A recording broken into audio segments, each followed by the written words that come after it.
Bueno, señoras y señores, muy buenas noches. Estamos acá precisamente en la semana de Navidad y Sandy, de verdad, hoy ya nos quedan 4 días para Nochebuena. Ojo, para Nochebuena, pero 5 para Navidad. Lo que pasa es que en Guatemala la tradición es precisamente celebrar, compartir en familia, cocinar y todo eso en la Nochebuena. Así que bienvenidos ustedes y por supuesto, bienvenida Sandy, ¿cómo estás? Muy bien, Julio, muy buenas noches. Gracias por acompañarnos, por iniciar así una semana muy especial porque nos preparamos entonces para esa Nochebuena, para la Navidad y para compartir en familia. Y por supuesto nosotros hoy vamos a compartir con ustedes, pero el análisis de los temas destacados del día.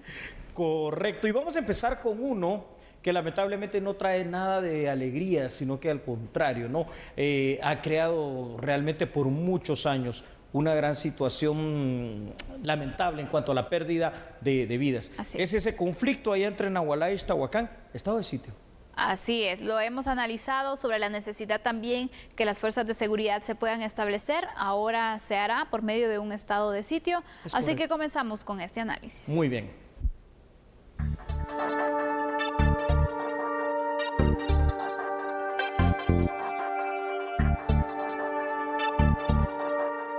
Debido a los hechos violentos ocurridos durante el fin de semana en Nahualá y Santa Catarina, Ixtahuacán, por conflictos de territorio que dejó el saldo de 13 personas fallecidas, entre hombres, mujeres y niños, el presidente Alejandro Yamatei en Consejo de Ministros resolvió decretar estado de sitio en ambos municipios.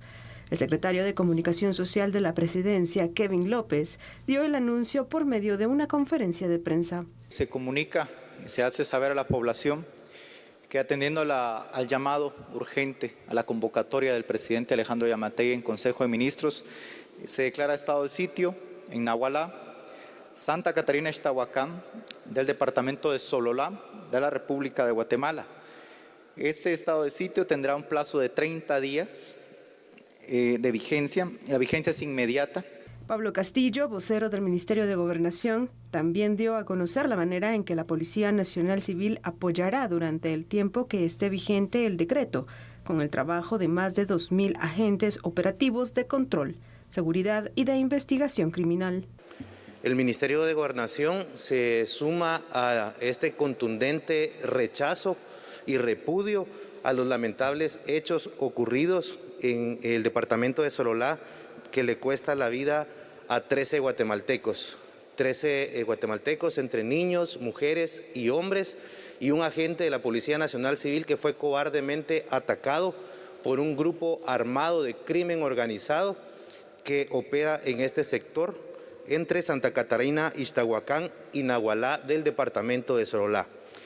El día de hoy, atendiendo a la convocatoria urgente del señor presidente de la República en Consejo de Ministros, luego del análisis de la información de inteligencia y de seguridad proporcionado por la Policía Nacional Civil, se ha aprobado este estado de sitio, que la diferencia con el estado de excepción es que se restringen algunas garantías constitucionales, tales como la libre locomoción, también el derecho a manifestación y la restricción de horario. El decreto será enviado al Congreso de la República para que en un plazo de 3 días sea conocido por los diputados para ratificar, modificar o improbar la decisión enviada por el presidente Alejandro Yamatei. Vaya situación, ¿verdad? A ver, yo creo que ya están televidentes y Sandy acostumbrados allá en Santa Catarina, Ixtahuacán y en Nahualá a los estados de sitio. Que era necesario en esta ocasión, indudable como en cualquier otra situación, pero al final de cuentas con estados de sitio no es como esto se va a resolver, porque se retomará el orden durante 30 días, probablemente durante 60, la cosa es cómo llegar a construir la paz en un conflicto que data de 1862, son más de 160 años, pero de conflicto, por tierras, por agua o por la razón que sea. Y mi teoría sigue siendo que hay otras razones en este momento que son las que no dejan que llegue la paz. Y ese es el punto al final que se tiene que indagar, Julio, porque también, mira, en el fuego cruzado varias personas han perdido la vida. Sí. Personas inocentes incluso, y solo están alimentando el odio entre las comunidades, que hemos visto que realmente no es conflicto que ellos estén deseando ni que tampoco defiendan, pero que a la larga lo que están haciendo es poder intensificar ese odio, ese conflicto que hay. utilizando las razones que no son al final, porque aquí hay que hablarlo. Hay grupos reducidos que son los que están dominando esta situación. Vaya, si no. Con intereses propios. ¿Cuáles son esos intereses? ¿Por qué se hace tan difícil entonces buscarle una solución a esta problemática que se está registrando? Entonces aquí nos preguntamos, ¿cómo puede ayudar el estado de sitio? Un estado de sitio que recordemos que no es la primera vez que se establece. ¿Qué diferencia va a marcar ahora? Bueno, partamos de una base. Lo que nosotros pensábamos en el análisis último de la semana pasada, que había sido la muerte lamentable de una persona, en este caso un agente de policía, cambió radicalmente este fin de semana cuando nos enteramos que esto literalmente deberíamos llamarle prácticamente una masacre. No son 13 personas las que perdieron la vida de una manera terrible, tremenda. Iban en un camión, iban a trabajar y vaya, ¿no? Casi todas oriundas de Ixtahuacán y de sus comunidades y aldeas, y mira lo que sucedió. Este conflicto no va a llegar a su fin solo con mesas de negociación, con mesas de diálogo y con buena voluntad. Para empezar, creo que no existe en este momento la voluntad precisamente de quienes generan el conflicto por los intereses que sea, de que se arregle. Ahora, aquí la cuestión es, ¿será algo limítrofe? Hombre, yo creo que en 160 años se hubiera llegado ya a determinar cuál era ese límite. ¿Será una situación de aguas? Por mucho que el tema del agua es una situación complicada, no creo que llegue a tanto para convertirse en lo que se está convirtiendo cada vez peor. Aquí hay otros intereses que vienen marcados por el crimen organizado que está controlando este territorio para sus fines aviesos. Entiéndase, puede ser el mismo narcotráfico, puede ser la misma trata de personas, la combinación de ambos. Y a ellos no les conviene que esto se arregle. Exacto, Julio. Vamos a ir con una información que se ha preparado porque este tema, sin duda alguna, es complicado, pero es importante poder tocar las distintas aristas. ¿Cómo no, Sandy? Con mucho gusto. Ixtahuacán y Nahualá, tú lo sabes, no son ajenos ya a los estados de sitio derivados de las situaciones de violencia que persisten en ese lugar. En 1862 dio inicio este aparente inicialmente conflicto limítrofe entre estos dos municipios, que fue derivando luego en un conflicto del uso de agua y que al día de hoy, una cosa es cierta, no encuentran paz y menos solución. Aparte de esas razones, las oficiales, ¿no? Que en su momento dieron origen al conflicto y a la violencia que se vive en ese lugar, tienen que existir otras razones de mucho peso que son las que hoy por hoy impiden la paz. Razones que están ligadas directamente al actuar de particulares, a intereses que vienen del crimen organizado en las distintas esferas que ya hemos mencionado y que lamentablemente, Sandy, nos están haciendo recordar y revivir sobre todo a los pobladores aquella época del conflicto armado interno donde pues las muertes, la cultura de violencia, prácticamente las masacres estaban a la orden del día, una cosa terrible.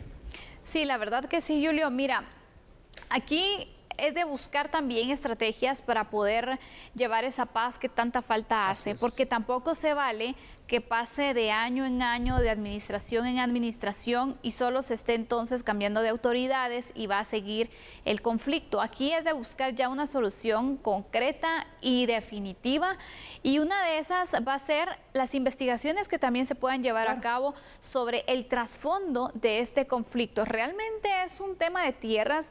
¿Realmente es esta diferencia en que si esta parte del territorio es de Nahualá o es de Santa Catarina, Ixtahuacán?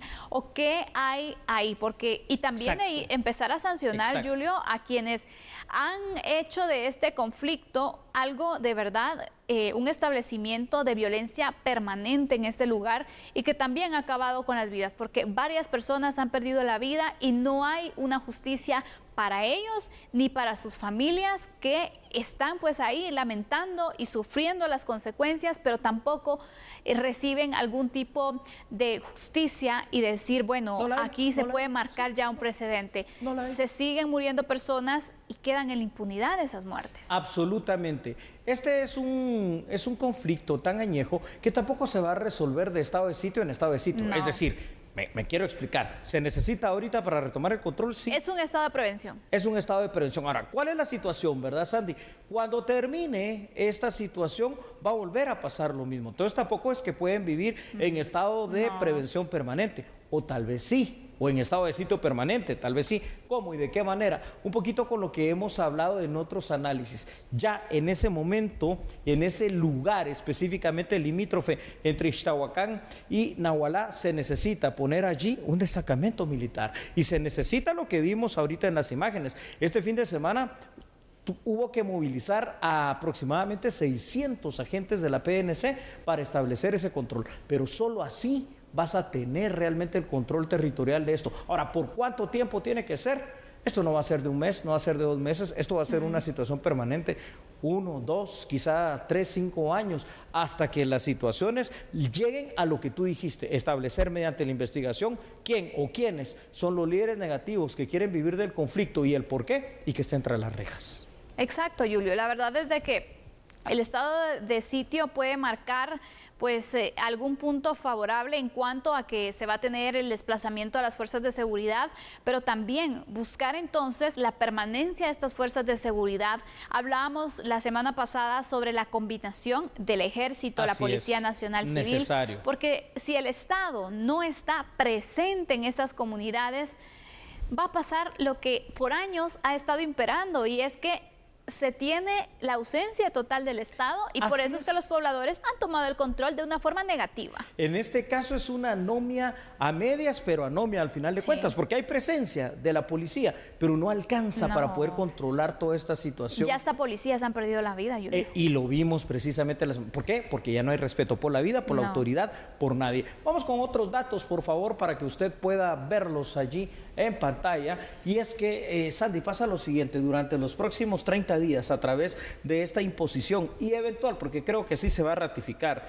estado de sitio, se van a limitar algunas garantías constitucionales en ambos municipios. Ya lo saben todos ustedes, pero lo vamos a resumir. Quedará prohibida toda reunión, quedará prohibida toda manifestación masiva, también se va a limitar la locomoción a través de la imposición de una especie de toque de queda local en ambos municipios. Quedará también durante el estado de sitio sin vigencia lo que expresa el artículo 6 constitucional, es decir, que las aprehensiones, me refiero a las capturas de las personas, podrán girarse sin orden de juez competente inclusive. Y como suele suceder, al menos durante la vigencia del estado de sitio, se tendrá en apariencia, digo en apariencia porque después se pierde, el control territorial por parte de la fuerte presencia policial y la fuerte presencia del ejército. Pero, y aquí corre y va de nuevo, porque cuando llegue el mes de enero o el mes de febrero, dependiendo el tiempo que este estado de sitio vaya a durar, otra vez va a volver a pasar lo mismo. Una vez más. Y es que es de evaluar también, Julio, lo que se ha hecho y también los resultados que se han obtenido, pero resultados que no sean momentáneos, porque lo hemos dicho, no es la primera vez que se establece un estado de sitio. ¿Se tuvieron resultados? Sí se tuvieron, pero aquí se está repitiendo la historia. Entonces, ¿qué hacer para terminar también con ese círculo de violencia? Siento que este es un gran ejemplo para que el Estado de Guatemala pueda tomar el control a través de lo que tanto hemos dicho. Combatir la anomia con el tema de la teoría de las ventanas rotas, tan exitosa en seguridad, porque ni nueva es, sino que es muy vieja, pero segura y confiable. La presencia permanente, constante y continua del Estado con todo su poder y su fuerza coercitiva, en este caso policial y del ejército, para controlar cualquier otro conato de violencia que aquí exista. Si no, de lo contrario, seguiremos sumando a esos 160 años de historia conflictiva y lo peor de todo, Sandy, seguiremos sumando pérdidas humanas. Eso es lo que se debe evitar. ¿Cómo se va a hacer? Sin duda alguna debe ser un trabajo interinstitucional. Correcto. Donde se puedan unificar esos esfuerzos, porque de verdad hay muchas personas que están pidiendo a gritos ya una paz, una tranquilidad y que se pueda entonces finalizar este conflicto que solamente está cobrando vidas. Correcto. Bueno, ahí le dejamos a usted, por favor, este tema para que continúe el análisis en casa, en familia y con los amigos. Ahora, cuando regresemos, otro tema. Parece muy bueno, ¿no? El hecho de que se sigue capturando y se están procesando a más personas extraditables hacia Estados Unidos. ¡Qué bien!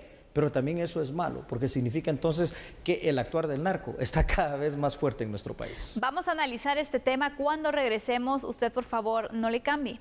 Ya volvemos. Así es, correcto. No cambie porque somos a la medida.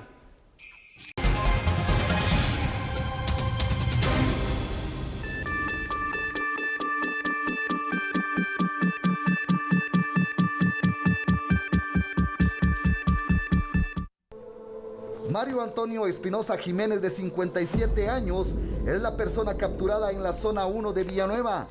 Es reclamado por las autoridades de seguridad de Estados Unidos, señalado del delito de asesinato e intento de asesinato.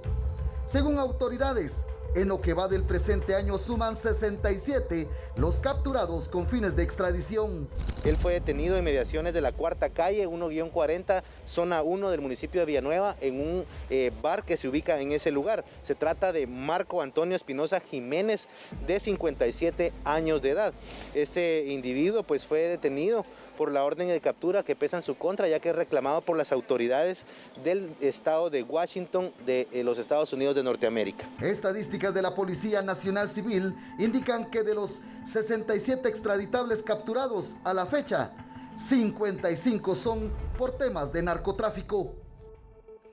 Bueno, está bien, ¿no? Pero creo que tampoco es algo que nos deba enorgullecer. ¿Por qué? Porque precisamente de este récord de 67 personas extraditables hacia Estados Unidos capturadas o aprehendidas este año, la mayoría de ellos, Sandy, es nada más y nada menos que por los delitos vinculados al narcotráfico. Entonces, esto significa que qué bueno por las fuerzas de seguridad, en este caso Policía Nacional Civil, y las investigaciones que hace para poder aprenderlos y todo lo que significa entregarlos a Estados Unidos por el tratado de extradición, pero qué malo, porque entonces los cárteles del narco están cada vez más arraigados, más poderosos, con más presencia, con más gente y con mayor actuación en Guatemala. Y aparte lo que llama la atención también, Julio, es que en estos casos de los presuntos narcotraficantes entonces con órdenes de extradición, es que ya viene una investigación internacional muy bien elaborada y se solicita el apoyo de Guatemala para poder concluirla y de esta forma también capturar y realizar todo el proceso de extradición.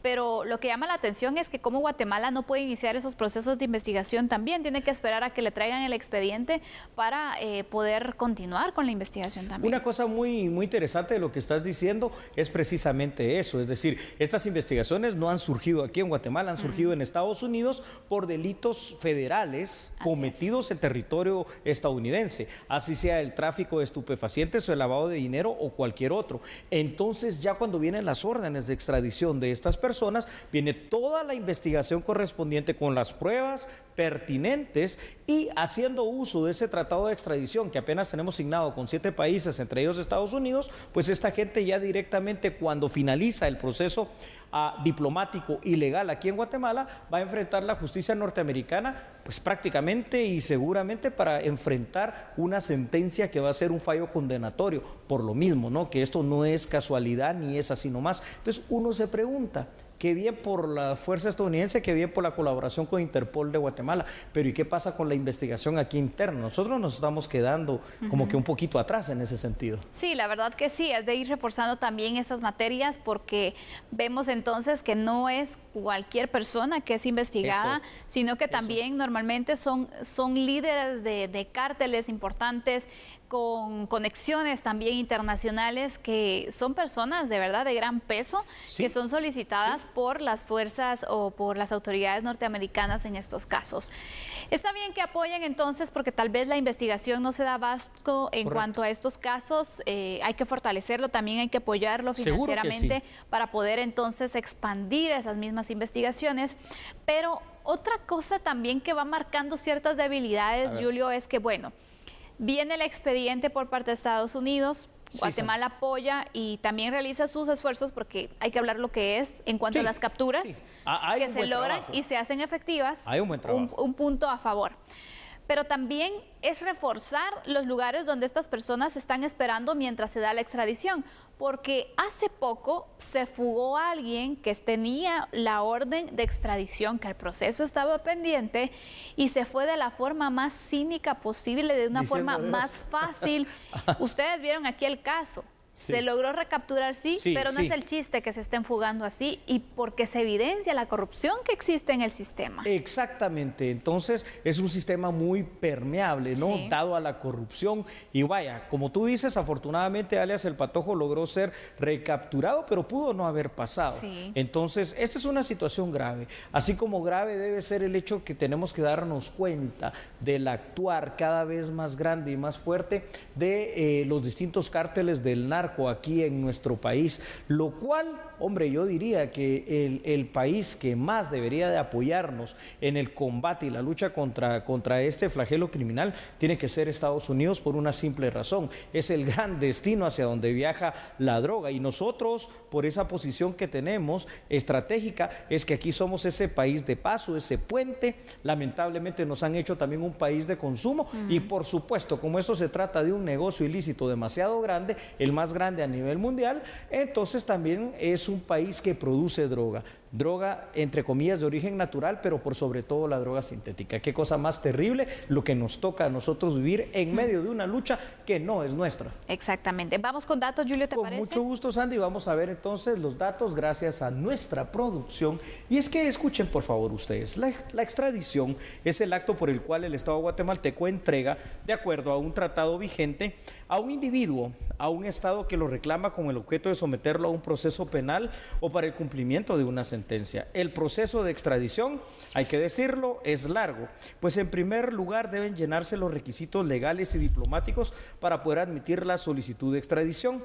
Durante el presente año, como una cosa que no tiene parangón, suman ya 67 personas las que han sido detenidas con fines de extradición hacia Estados Unidos concretamente, entre los cuales 55 de ellos son por delitos relacionados al narcotráfico y solamente 12 por cualquier otro delito federal cometido en aquel país. Entonces, es terrible. La pregunta es, así como no debemos alegrarnos, Andy, cuando se intercepta y se confisca más cantidad de droga. Este fin de semana hacíamos el análisis, casi 11 toneladas de cocaína confiscadas acá por las autoridades guatemaltecas. Solo puede significar una cosa: que está pasando más droga por nuestro territorio y que hay más actividad del narco, por eso también más personas capturadas. Exactamente, se toma como logro al final la incautación, sí, pero también tiene que ser una evaluación de, bueno, de qué forma podemos reducir que Guatemala sea, ya no es solo país de paso, Julio, no. Ya es un país productor. ¿Y cómo podemos decir esto? Con la localización también de narcolaboratorios que se han dado en varios puntos, especialmente en el área de Petén, donde se han descubierto también, sur. Exactamente. Entonces, incluso en áreas que son protegidas, que por ser protegidas, bueno, ¿para qué? Para la naturaleza o para el narcotráfico. Narco, exactamente, sí. Julio. Es correcto. Aquí tenemos que pensar otra cuestión que nos lleva otra vez al tema de seguridad. Es importante, y ahí ustedes miran en pantalla unas imágenes muy bonitas relacionadas a este tema, pero bonitas en el sentido de al menos esta aprehensión efectiva. Tenemos que pensar en una cuestión: reforzar el ejército, reforzar la PNC y reforzar todo lo que significa la lucha contra estos estratos del crimen organizado, porque la batalla, sinceramente, hasta el momento parece perdida. Parece que sí. Vamos con más información, sí. Julio, otros datos para destacar. Con mucho gusto, Sandy. Aquí los tenemos en pantalla. El artículo 27 de nuestra Constitución, en su segundo y tercer párrafo, lo define así al hecho de la extradición. La extradición se rige por lo dispuesto en tratados de orden internacional. En nuestro Código Penal, el artículo 8 reza que la extradición solo podrá intentarse u otorgarse por delitos comunes. Cuando se trate de extradición comprendida en tratados internacionales, solo podrá otorgarse si existe reciprocidad. Y claro que hay reciprocidad. Lo que pasa es de que Guatemala prácticamente no es la que pide a los países con los que tiene tratado de extradición a un ciudadano guatemalteco o extranjero que haya cometido un hecho delictivo aquí. Al contrario, es nuestro territorio el que lamentablemente por el crimen organizado, y en este caso por el narco, es utilizado para producir, para vender y para traficar la droga. Así es, el narcotráfico es un punto todavía débil dentro de nuestra seguridad, Totalmente. Julio, que también recordemos sigue conquistando comunidades porque logra entonces blindarse con la población. ¿Y cómo lo hace? Pues dando a los pobladores lo que el Estado no les da. Sí. Oportunidades, mejoras también en cuanto a proyectos, y de esta forma ganan la voluntad de estas poblaciones. Entonces, de esta forma se van blindando, van de cierta forma pues también asegurando entonces este negocio ilícito que cada vez se fortalece más en la región, porque no solamente es Guatemala, pero ellos sí están bien organizados. Ahora las fuerzas de seguridad deben organizarse a tal punto de ser de verdad una contraparte y poder también debilitar estas estructuras criminales. Y creo que esa es una muy buena conclusión. Las fuerzas de seguridad de México, El Salvador, Guatemala y Honduras, al menos que compartimos mucho de este problema, deberíamos de ser fuerzas transnacionales contra el narcotráfico, contra la trata de personas. Ojalá un día logremos estar tan organizados como el crimen organizado. Valga la redundancia. Cerramos entonces este tema, pero al regresar hablaremos acerca de la vacunación. ¿Qué tantas personas se han aplicado ya la tercera dosis contra el COVID-19? Me parece muy interesante. Usted, por favor, no cambie, recordando que nosotros somos a la medida.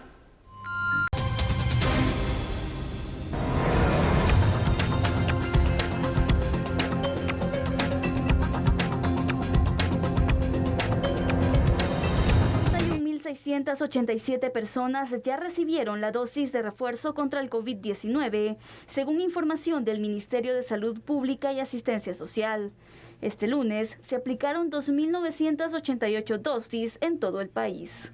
Entre las personas inmunizadas se encuentra el personal de salud, trabajadores de funerarias, cuerpos de socorro, adultos mayores de 60 años y personas con enfermedades crónicas.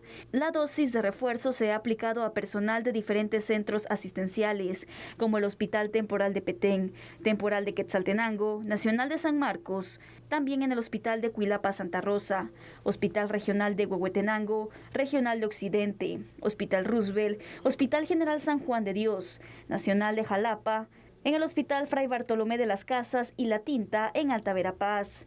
El principal requisito para que las personas puedan acceder a la dosis de refuerzo es que tengan 6 meses posteriores a la segunda dosis. Además, no es necesario que se registren nuevamente. Bueno, aquí lo tiene usted ya. En Guatemala, pues va avanzando, no sé si bien o lentamente, pero va avanzando, ¿no? Esa dosis de refuerzo llamada tercera dosis. En este caso estamos hablando de alrededor de 61,000 personas que ya la tienen. Por supuesto, obviamente, ¿no? Aquí pues privilegiando por el alto riesgo que ellos tienen al personal de la primera línea, que son médicos, enfermeros y todo esto. En teoría también personas mayores de 60 años, que creo que al final de cuentas terminan siendo los más responsables en el tema de la vacunación también, en la conciencia de cuidarse. Y en teoría también todas aquellas personas que presentan alguna comorbilidad que los hace de alto riesgo ante el COVID-19. Pero aquí yo digo que bien, ¿no? Que bien, ahí está la tercera dosis. Yo sigo insistiendo en una cuestión. Terminemos primero la primera dosis y terminemos el esquema completo para ya darle toda la fuerza que se requiere a esta tercera dosis. Así es, Julio. La verdad es de que falta mucho por hacer, porque el tema de la vacunación todavía es un verdadero reto de poder lograr, especialmente que hay muchas personas en el país que ni siquiera la primera dosis se han aplicado. Así es. Y que de verdad no tienen interés en vacunarse. Aparte de ello, sabemos que los riesgos son constantes porque surgen nuevas variantes, que ahora la Omicron está entonces pues también siendo un peligro a nivel mundial, y se espera que se vaya esparciendo por el mundo y al final entonces que llegue a Guatemala y que también los estragos que está causando en otros países es bastante fuerte. Imagínate, en un país, en un día, 93,000 contagios por esta variante. Entonces vemos también lo importante que es, si bien la vacuna no es una protección total de que no te va a dar el COVID-19, sí es un porcentaje de protección que puedes tener, pero si no estás vacunado, no te cuidas y te estás arriesgando, no, hombre, el riesgo es más que latente. La verdad que sí, y esto es bastante impactante cuando vemos ese estancamiento literalmente en cuanto a la vacunación en Guatemala. Por eso cuando hablábamos la semana pasada de algunas estrategias distintas para que esto pueda ir cambiando y avanzando, así sea el hecho, por ejemplo, de aquellas famosas libras 25 o la arroba de arroz que se regalará en algunos lugares, municipios que están completamente renuentes a la vacuna, vaya, qué bueno. Pero es que, Sandy, de verdad, si la Organización Mundial de la Salud dice que lo ideal hubiese sido, y digo hubiese sido y no ha terminado el año, que para el fin de este año 2021 se hubiese tenido la vacunación al menos del 40% de la población, me refiero en esquema completo, es que esto no se va a lograr. Es decir, lo que no se hizo en meses no se va a hacer ahora ya en tan pocos días. No, yo creo que no, ya es algo totalmente imposible también, porque aparte de esto, Julio, es que se han hecho unas modificaciones en cuanto a poder fortalecer el Plan Nacional de Vacunación con el tema, por ejemplo, de las bolsas y las libras de arroz que se pretendían dar. ¿Hasta dónde hemos llegado? Que tenemos que casi que comprar la voluntad de las personas para que se cuiden, imagínate. Te voy a dar esto para que cuides tu salud. No, hombre, es que eso es responsabilidad de cada uno. Pero bueno, es un incentivo, ¿no? Es un incentivo, sí. Exactamente, pero también no ha variado mucho el tema de la coordinación a nivel municipal. No. Porque todavía vemos la baja participación o la baja iniciativa que han tenido las corporaciones municipales también, y de verdad yo no me voy a cansar de decir esto hasta que vea un cambio real en todas las municipalidades. Algunas ya están haciendo algo diferente y qué bueno, de verdad, porque tienen que cumplir con su función. Y uno de ellos es apoyar y garantizar también la salud de sus pobladores, exactamente, pero ¿qué de diferente se va a hacer? Porque aquí la responsabilidad, así como es de nosotros cuidarnos y vacunarnos, también a nivel de autoridades es de absolutamente todos. Alcaldes, también los cocodes, todos líderes comunitarios que puedan tener, los gobernadores departamentales. Correcto. Julio, ¿dónde están? Correcto. También coordinando. Yo el temor que empiezo a ver es que va a empezar a pasar a este punto que parece ser, sobre todo en el interior de la República, que no avanza y no avanza el tema de la vacunación, porque parece que todos estos líderes que tú estás mencionando están ahí esperando. De vacaciones, ¿verdad? Tal vez. De vacaciones, quizás, no sé, bueno, qué bueno, ¿verdad? Por ello, yo creo que están esperando. Se van a empezar a vencer las dosis y eso sí va a ser dramático. ¿Sabes por qué? Porque al principio cómo costó tener las vacunas aquí en Guatemala. Ahora ahí están. Lo que falta es la gente que se vaya a vacunar. Vamos con datos. Adelante. Muy bien, vamos a ver entonces unos datos ahí en pantalla, por favor, para que los analicemos todos. Hasta el momento, 6 departamentos han logrado la vacunación con primera dosis para al menos la mitad de su población y los tenemos que felicitar. Ahí los tiene usted: Guatemala, Zacatepeques, El Progreso, Quetzaltenango, Chimaltenango y Escuintla. Claro, los departamentos que también en un momento se vieron más afectados por el tema de la infección del COVID-19. Si hablamos sobre el esquema completo, Guatemala, de 22 departamentos, es el único con más de la mitad de su población con las 2 dosis, aunque Zacatepeques ya está muy cerca de lograrlo y bueno, felicitaciones por eso también. El Progreso, Quetzaltenango, Chimaltenango y Jutiapa tienen más del 35% de su población con 2 dosis. Escuintla es un caso peculiar porque más de la mitad de su población tiene ya la primera dosis, pero apenas un 34% tiene el esquema completo. Y decimos apenas, ¿no? Pero cuando vamos a otros departamentos del nororiente y a otros departamentos del suroccidente, vemos que llegar al 20% les está costando y esto de verdad es lamentable. Sí, Julio, ¿qué te parece si también damos de una vez las cifras de cómo estamos a nivel de país, de cómo vamos con esos porcentajes? Yo creo que es muy importante también para poder generar conciencia en la población y decir, bueno, yo estoy dentro de ese número que no he cumplido, lo voy a hacer. Hagámoslo en esta semana de Navidad, porque todavía usted puede y debe cuidarse. Guatemala, Sandy, continúa con el programa de vacunación contra el COVID-19 en todo el país. Ya se pueden vacunar, recuérdelo, todos aquellos mayores de 12 años. Pero si no se vacuna el papá, difícil que se vaya a vacunar el niño. En total hay 6.388.000 personas que han recibido al menos una dosis de la vacuna. 4.400.000 guatemaltecos con su esquema completo. Y escuche usted, alrededor de 58.226 personas que ya recibieron la famosa tercera dosis llamada de refuerzo. En total, en nuestro país se han administrado casi 11 millones de dosis de la vacuna. Pero esto aún no es suficiente y creo al final de cuentas, no sé, esto será otra situación también a analizar para el 2022, que suena lejano, pero lo tenemos ahí a pocos días.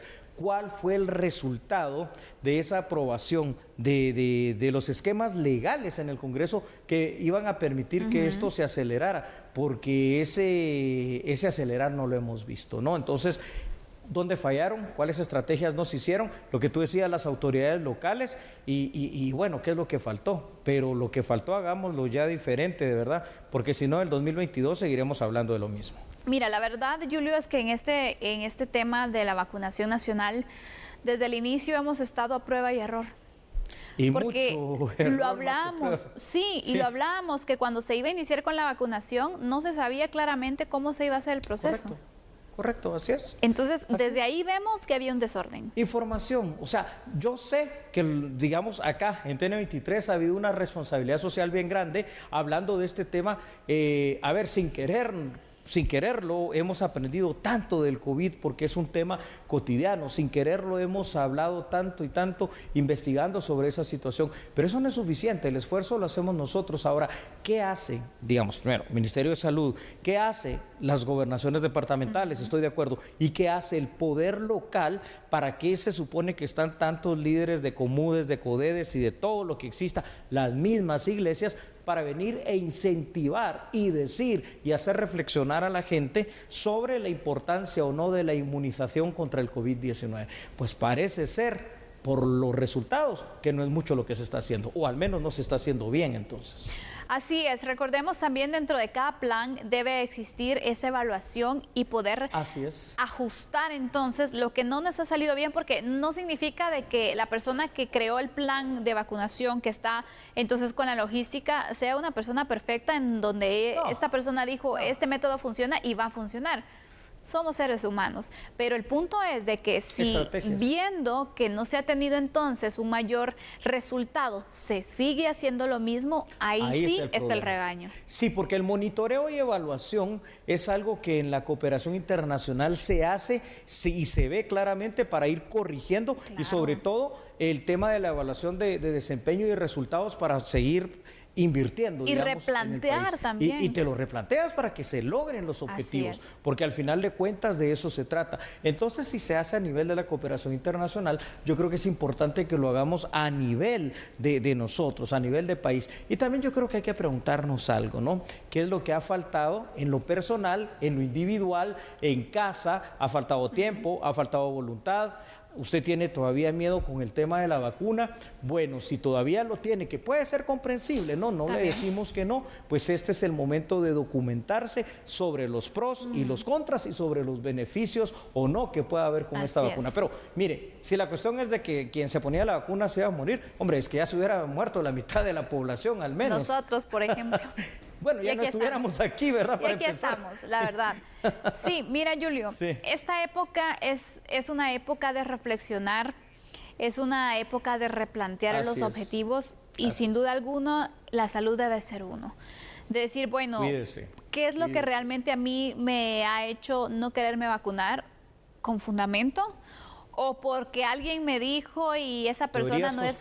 Exactamente, no es ni siquiera un médico, porque verdad, hasta los médicos hacen el llamado a vacunarse y ya se vacunaron. Entonces, ¿por qué nos rehusamos? ¿Por qué llevar la contraria ante una situación difícil que a nivel mundial se está viviendo y que no es que el otro año, es que tal vez el otro año esto termina y entonces ¿para qué yo voy a sufrir los efectos de una vacuna?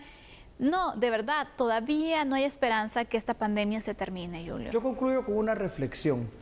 Este año todavía fue una cuestión pues de libre albedrío, pero dentro de poco en el mundo, y ya lo estamos viendo en Europa y otros lugares, la vacunación va a ser obligatoria para movilizarse, para trabajar, para entrar, para ir de país en país. Piénselo entonces, por favor, hoy.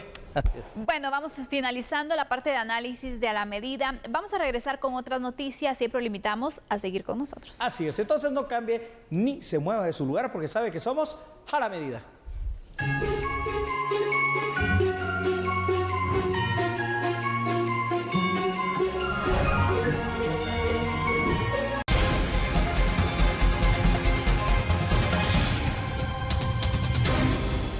Y bueno, regresamos con noticias nacionales porque en menos de 4 días el Ministerio de Trabajo recibió más de 40 denuncias por el incumplimiento del pago del aguinaldo. Del 16 a este 20 de diciembre, el Ministerio de Trabajo ya recibió 42 denuncias de trabajadores que no han recibido el pago del aguinaldo.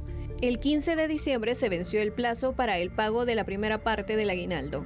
El Ministerio de Trabajo señaló que en este año han recibido 597 denuncias por el incumplimiento de este pago. De estas, 42 son por el pago del aguinaldo de 2021 y las otras 555 corresponden al incumplimiento del pago del aguinaldo del año 2020. El ministro de Trabajo, Rafael Rodríguez, señaló que este fin de año se realizará un operativo de verificación y en enero se hará el segundo, y para febrero ya se tendrán los resultados. Los empleadores que no cumplan con dicho pago podrían recibir sanciones de entre 8 a 18 salarios mínimos. Las denuncias colectivas por el incumplimiento del pago del aguinaldo se pueden realizar llamando al número 1511 y las denuncias individuales se realizan de forma presencial en las delegaciones departamentales de la Inspección de Trabajo presentando su DPI, el nombre y la dirección exacta de la empresa que no cumplió con el pago del aguinaldo. En otra información, autoridades del estado de Chiapas y los embajadores acreditados en los Estados Unidos mexicanos de Estados Unidos, Guatemala y Belice se comprometieron a combatir aquellos grupos que se están aprovechando de los migrantes. Y esto luego del accidente de tránsito que cobrara lamentablemente la vida de tantos migrantes, incluidos varios compatriotas allá en Chiapas. Vea la información.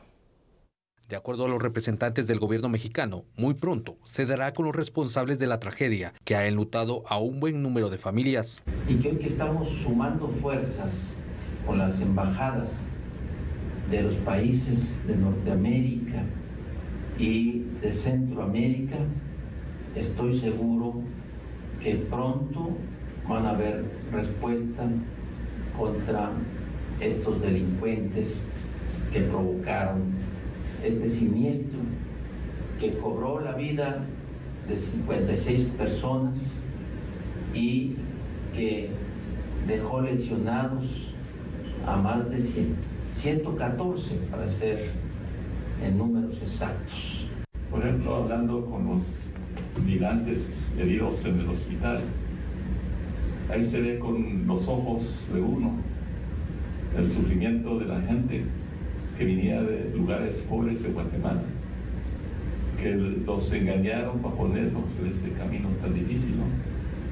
Entonces, sí tenemos programas que ya lanzamos, vamos a lanzar hasta muchos más, pero yo creo el mensaje del presidente Biden y la vicepresidente Harris es que las causas de la migración tenemos que enfocarnos en esas causas.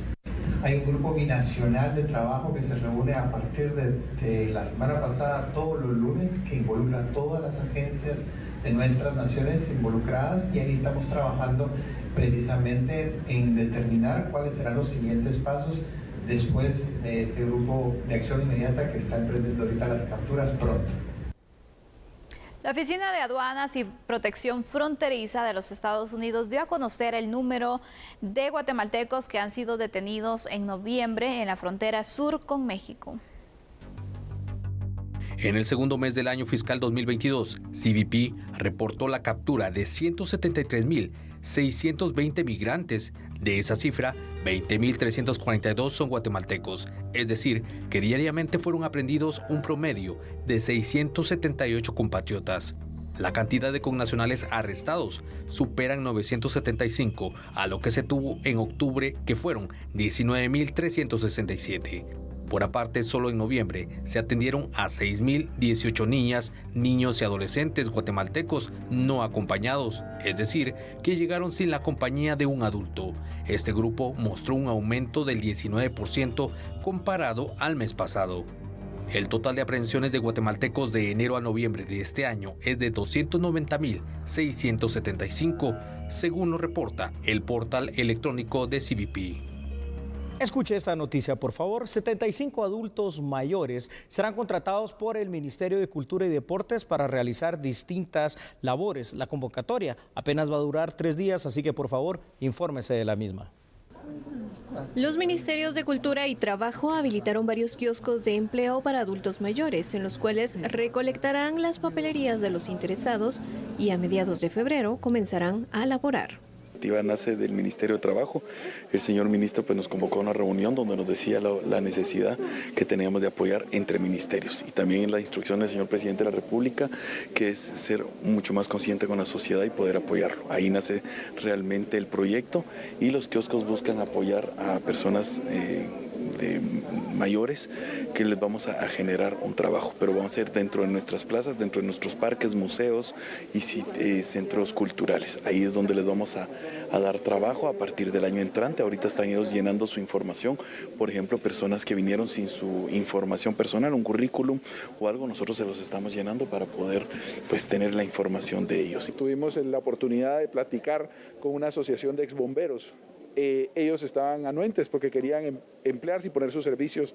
Y entonces cabal platicábamos con el ministro de que él dentro de los parques pues estaba buscando personas adultas mayores. Y casos como este, donde por ejemplo un bombero puede dar no solo la oportunidad de emplearse, sino que asimismo poner al servicio todos esos conocimientos de primeros auxilios que también podrían contribuir. Entonces son estos espacios en los cuales contribuimos como ministerios por instrucción del señor presidente que van abriéndose las puertas. Hoy son 75 espacios de trabajo. Esperamos que el próximo año sean más o por lo menos tener la misma cantidad, así como el ministro que está dando hoy el ejemplo. Esperemos que las otras entidades del organismo ejecutivo también puedan contribuir. Las oportunidades están abiertas a todas las personas mayores de 59 años, no importando su nivel escolar. Se tomarán todos los currículos y se prevé que el próximo año se abran más plazas, además de las 75 de esta ocasión. Los kioscos este lunes fueron ubicados en Campo Marte y el Centro Cultural Miguel Ángel Asturias. Este martes 21 se habilitarán en el Parque Eric Barrondo y en el Museo Nacional de Historia Natural. Y el miércoles 22 en el Museo Nacional de Arte de Guatemala, MUNAG, en Antigua Guatemala. Y bueno, finalizamos. Recuerde, mañana lo esperamos en punto de las 9 de la noche. Así es, muchísimas gracias. Nos vemos. Chao. Feliz noche.